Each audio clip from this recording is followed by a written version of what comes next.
I'm Vic Myers. Welcome to The Resistance. I've done videos like this one before, honoring American heroes, but I've never done one on a Hispanic American. At a time when our president is targeting people just for looking Hispanic and calling it immigration policy, this video was long overdue, and I apologize for that. Master Sergeant, then Staff Sergeant Roy P. Benavides, United States Army, who distinguished himself by a series of daring and extremely valorous actions on 2 May 1968 while assigned to Detachment Bravo 56, 5th Special Forces Group Airborne, 1st Special Forces, Republic of Vietnam. On the morning of 2 May 1968, a 12-man Special Forces reconnaissance team was inserted by helicopters in a dense jungle area west of Loc Ninh, Vietnam, to gather intelligence information about confirmed large-scale enemy activity. This area was controlled and routinely patrolled by the North Vietnamese Army. After a short period of time on the ground, the team met heavy enemy resistance and requested emergency extraction. 3 helicopters attempted extraction, but were unable to land due to intense enemy small arms and anti-aircraft fire. Sergeant Benavides was at the forward operating base in Loc Ninh, monitoring the operation by radio when these helicopters returned to offload wounded crew members and to assess aircraft damage. Sergeant Benavides voluntarily boarded a returning aircraft to assist in another extraction attempt. Realizing that all the team members were either dead or wounded and unable to move to the pickup zone, he directed the aircraft to a nearby clearing while he jumped from the hovering helicopter and ran approximately 75 meters under withering small arms fire to the crippled team.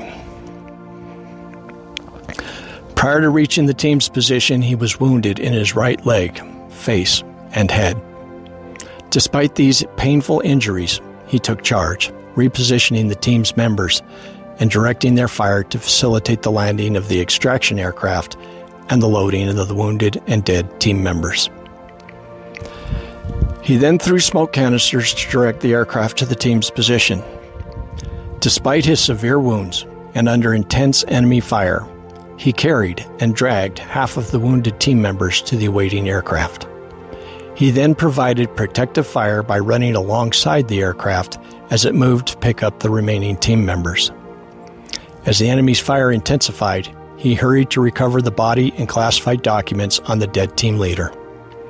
When he reached the leader's body, Sergeant Benavides was severely wounded by small arms fire in the abdomen and grenade fragments in his back. At nearly the same moment, the aircraft pilot was mortally wounded and his helicopter crashed. Although in extremely critical condition due to his multiple wounds, Sergeant Benavides secured the classified documents and made his way back to the wreckage, where he aided the wounded out of the overturned aircraft and gathered the stunned survivors into a defensive perimeter. Under increasing enemy automatic weapons and grenade fire, he moved around the perimeter distributing water and ammunition to his weary men, reinstilling in them a will to live and fight.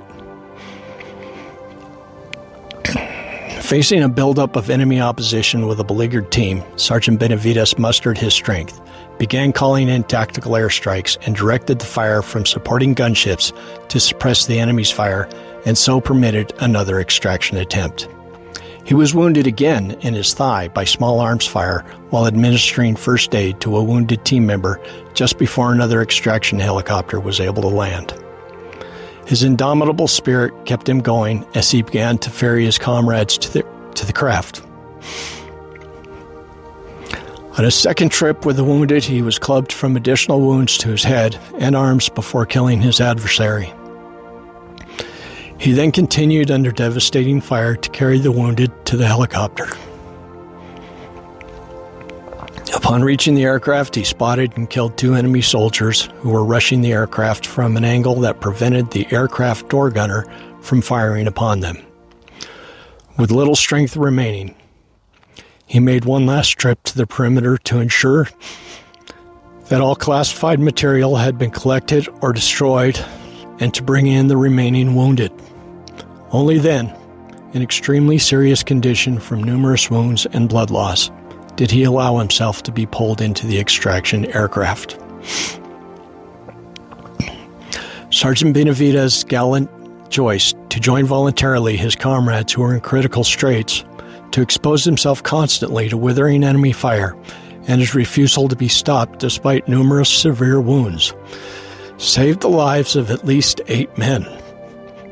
His fearless personal leadership, tenacious devotion to duty, and extremely valorous actions in the face of overwhelming odds were in keeping with the highest traditions of the military service and reflects the utmost credit on him and the United States Army.